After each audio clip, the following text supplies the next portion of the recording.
I admit it, I'm a simp. And no, I am not proud of that fact. If I could go back in time and stop myself when I first started acting like one, I would, in a heartbeat. But I was a horny little goblin back then, and just the tiniest bit of attention from a woman was enough to fry my brain. In my defense though, she was absolutely gorgeous. Brown eyes that twinkled mischievously, plump, kissable red lips that parted to reveal white teeth like perfect little sugar cubes, and thick dark hair that gently tickled her shoulder blades. Her dresses clung to her like they couldn't get enough of her body, and I understood why. She had just the right amount of curves in just the right places. I wanted to sink my teeth into them. Just scrumptious. I couldn't believe it when she smiled at me. My jaw dropped open like a drawbridge. I stared at her from my seat in the cafe, wondering when the dream would end. It didn't. Not even when she got up and click-clacked over to me, her heels making her hips sway hypnotically. She slipped into the chair in front of me and asked whether I was staring at her. Dear God, her voice. It was like she was pouring nectar into my ears. I shook my head like an idiot. She laughed, and it was music, like birds singing an ode to the falling leaves of an autumn morning. Cute, she said, and bit her bottom lip. And that was that. One meeting, and she had me wrapped around her fingers. To say that our relationship was a whirlwind romance would be an understatement. It all feels like a blur to me, like the view inside a train that is zooming past yours in the opposite direction. I had no idea how she so quickly wriggled her way into my life, settling in like she had always belonged there. I felt like God himself was smiling down on me, and not one to spit on my blessings. I agreed with whatever she suggested, unknowingly losing myself in her, piece by piece.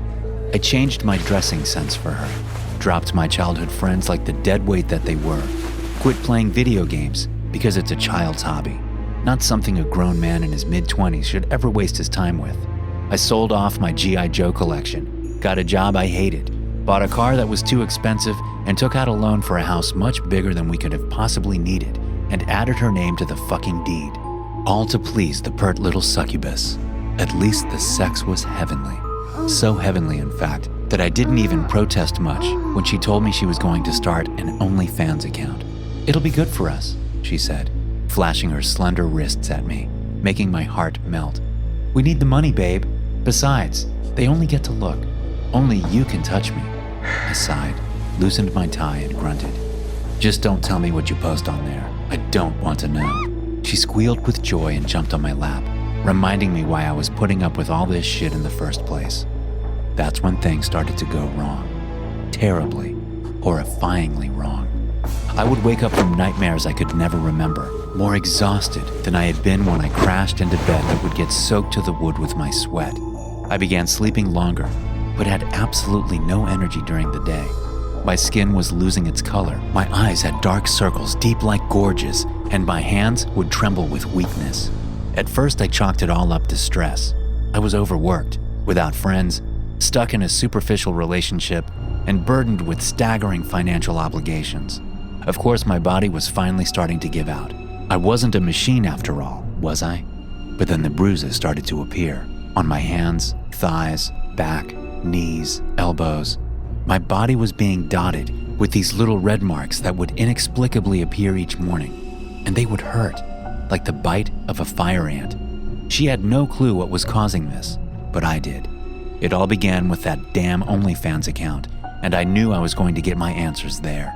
I quickly set up an account and subscribed to hers, but to my utter disappointment, there was nothing out of the ordinary there. Just lingerie pictures, a couple of full-body nudes. That's it. Nothing that would explain what I was going through. This was because she had another account, under a pseudonym, one that she never told me about. Thank God for my connections in the IT sector. I was only able to track it down thanks to them. As soon as my phone buzzed with the message telling me about her alt account, I ran into the bathroom at the office and locked myself in the first empty stall. I wiped the sweat off my hands and unlocked my phone. With shaky thumbs, I made the payment and got access to her account. And what I saw made my head spin in fear. It was just the most bizarre collection of pictures. Animal skulls mounted on some sort of a greasy altar, candles arranged around a strange chalk diagram on the floor of our basement, grainy photos of rotting carcasses of dogs with their entrails ripped out and laid in a circle around them. Close-up pictures of accident victims in their cars, limbs cut off, flesh burnt black, skin melting off, eyes crushed to a viscous jelly. How the fuck were these photos up? How did she even get them?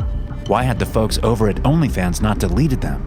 I could feel bile rise up in my throat as I scrolled past those pictures. And the comments to those pictures were just as confusing. Strange symbols and squiggly lines that I had never seen on a fucking keyboard made up the comments. All of them. Hundreds of comments, all in what seemed to be a completely new language. But what terrified me the most were the videos. A primal terror clutched at my chest as I watched those videos. Unlike the pictures, she starred in each and every single one of them. As did I. Some of them were innocent enough. They'd start with her holding the camera and pointing it at her face. She would bring it closer and closer to her mouth until her blood-red lips were almost touching the lens, and then she'd start whispering. I plugged in my earphones and turned the volume up to the max to hear what she was saying, but it was utter nonsense. I couldn't make heads or tails out of it. It sounded like no language I had ever heard, yet scared the shit out of me.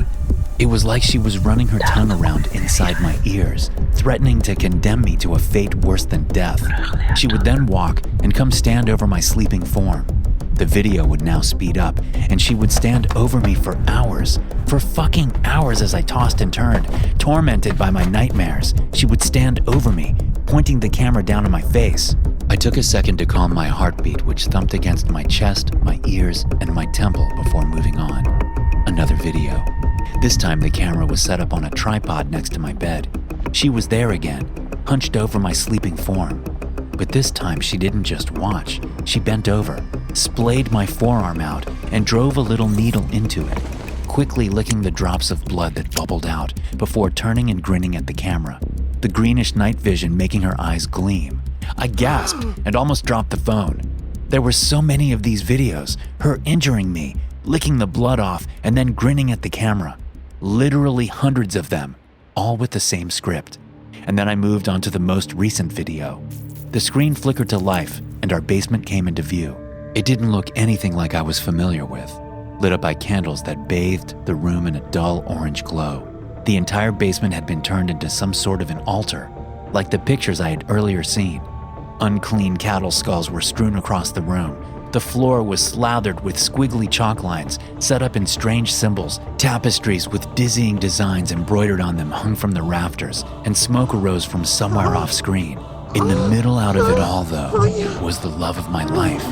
Nude, with her entire body soaked in blood, she was writhing on the floor, touching herself and moaning in a hoarse and guttural voice. Propped up on a small table in front of her was a framed picture of me with the eyes burnt off, probably with a cigarette. The fear that crashed into me brought tears to my eyes. She began rubbing herself faster and faster and faster and faster and faster until her hand was just a red blur on the screen. Sharp shadows danced on her face as she began speaking. "Soon," she said.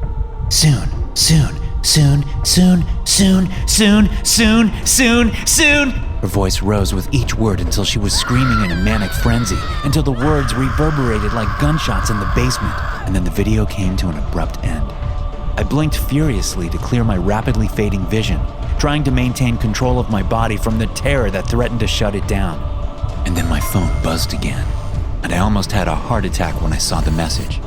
"Hey babe, when are you coming home tonight?" Thanks for listening. If you enjoy these stories, be sure to subscribe to the podcast and check out some more of my episodes here.